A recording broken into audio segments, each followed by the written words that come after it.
Boa noite, querido irmão em Cristo e também amigo que tem acompanhado conosco esse estudo sobre a intimidade com Deus. Eu sou o pastor Ricardo Rocha e mais uma vez estamos aqui pela graça de Deus reunidos para nós juntos entendermos mais um pouco sobre a intimidade com Deus. Temos observado e visto que começamos nosso estudo através da intimidade com Deus, quando então entregamos nosso corpo e mente ao nosso Deus, para que Ele molde e cuide do nosso caminhar.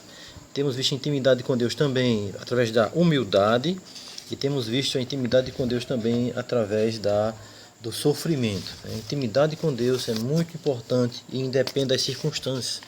E hoje à noite então vamos continuar o estudo na quarta parte, ter intimidade com Deus na perseverança.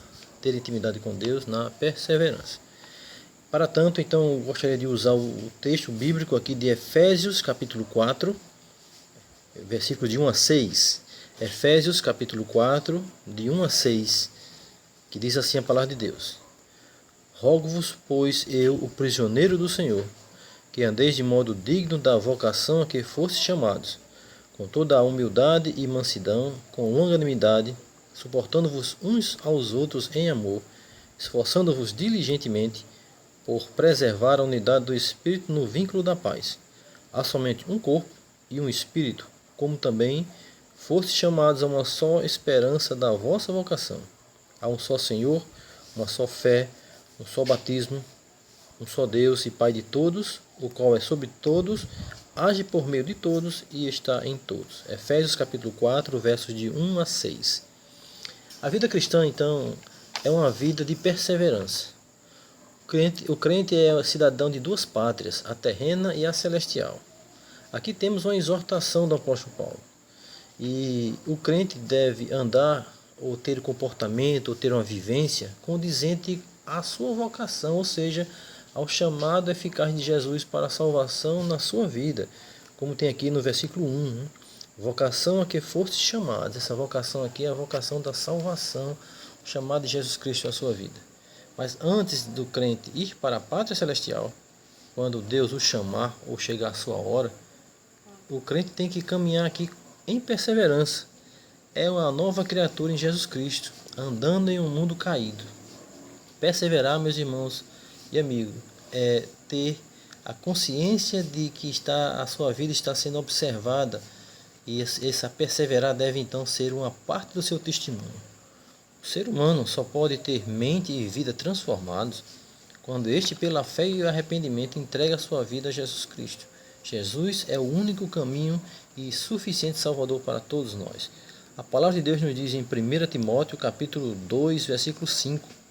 Há um só Deus e um só mediador entre Deus e os homens, Jesus Cristo, homem. Jesus é o único mediador entre Deus e o homem.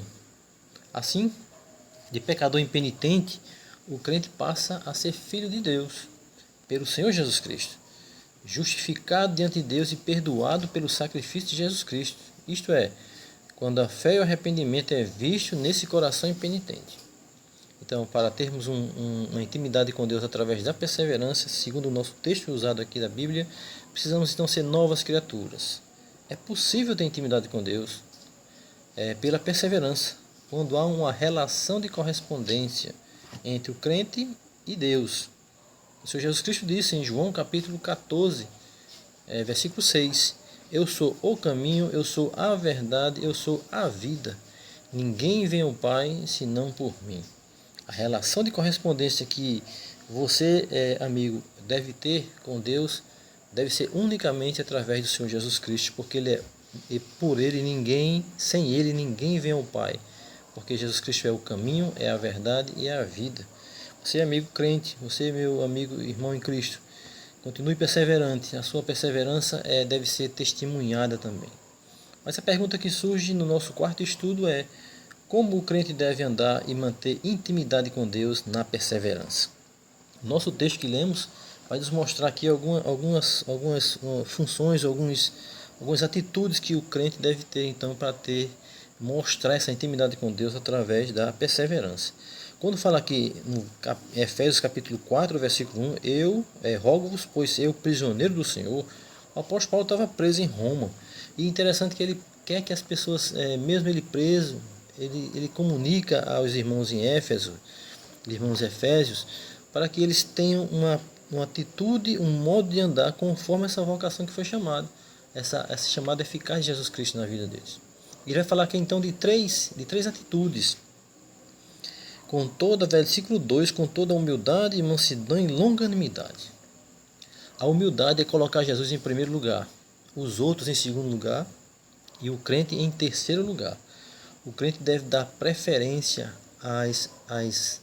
aos desejos, às necessidades, sempre primeiramente do seu Jesus Cristo, não necessidade, mas vontades, e os desejos e a necessidade dos outros. Depois então vem a sua vez.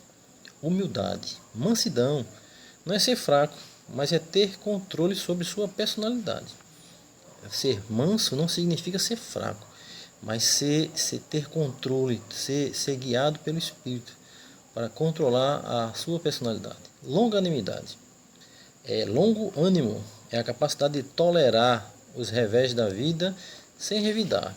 É você ser consciente de que as coisas que podem acontecer na sua vida, podem ser revistas e podem ser aprendidas através da longanimidade. Observa comigo que então essa humildade, mansidão e longanimidade, aqui são 3 dos 9 frutos do Espírito, lá de Gálatas capítulo 5. É interessante que o apóstolo Paulo não pede para nós sermos intelectuais, a palavra de Deus não pede para sermos ricos, eles pedem para termos humildade, mansidão e longanimidade, sentimentos, atitudes de novas criaturas em Cristo. E no versículo 3 de Efésios capítulo 4, esforçando-vos, versículo 2, a segunda parte, suportando-vos uns aos outros em amor e esforçando-se diligentemente por preservar a unidade do Espírito, que é o vínculo da paz. Suportar com amor e se esforçar para ter esse vínculo da paz. A humildade, a mansidão e longanimidade têm um propósito de manter unidade. É a unidade especial, é a unidade do Espírito pelo vínculo da paz. Essa paz também é uma paz especial, é a paz de Deus.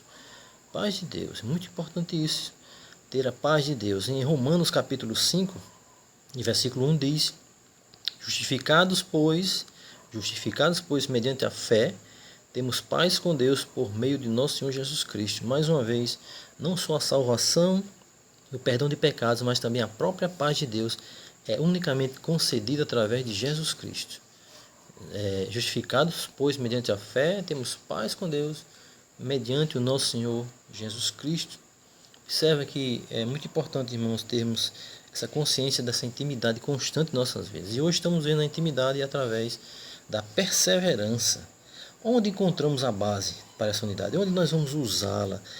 Por que devemos usá-la? Por que devemos ser humildes, mansos, longânimos, suportar? Por que devemos nos esforçar para preservar essa unidade? Porque, segundo o versículo 6, Efésios 4, versículos de 4 a 6, diz: há somente um corpo e um espírito, como também foste chamados a uma só esperança da vossa vocação. Há um só Senhor, uma só fé, um só batismo, e um só Deus e Pai de todos, o qual é sobre todos e age por meio de todos e está em todos. Há somente um corpo, a igreja do Senhor Jesus Cristo. Esse é o corpo. Jesus Cristo comprou a sua igreja através do seu sangue, do seu sacrifício na cruz. Há um Espírito, um só Espírito, o Espírito Santo, que quando abre o nosso entendimento para nos dar a fé para crer no sacrifício de Cristo, nós somos colocados nesse corpo de Cristo, que é a igreja. Há uma só esperança, a Cristo vai voltar e levar a sua igreja para os céus. O crente tem uma morada que está sendo preparada pelo Senhor Jesus Cristo. Diz aqui na palavra de Deus, no Evangelho de João, capítulo 14, versículo 1 a 3. Não se turbe o vosso coração, credes em Deus, crede também em mim. Na casa de meu pai há muitas moradas. Se assim não fora, eu vos teria dito, pois vou preparar lugar. E quando eu for e vos preparar lugar, voltarei e vos receberei para mim mesmo, para que onde eu estou estejais vós também. É muito interessante isso, porque o O Senhor Jesus Cristo, ele é essa esperança, a esperança que ele tem, que nos dá através das suas promessas, a sua palavra de Deus. Há um só Senhor também, versículo 5, há um só Senhor.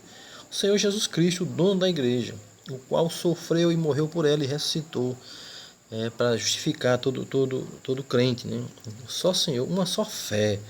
Aqui fala do corpo de doutrina, da palavra de Deus, o modo pelo qual o crente deve andar. A palavra de Deus deve ser a nossa única regra de fé e prática. Uma só fé, um só batismo.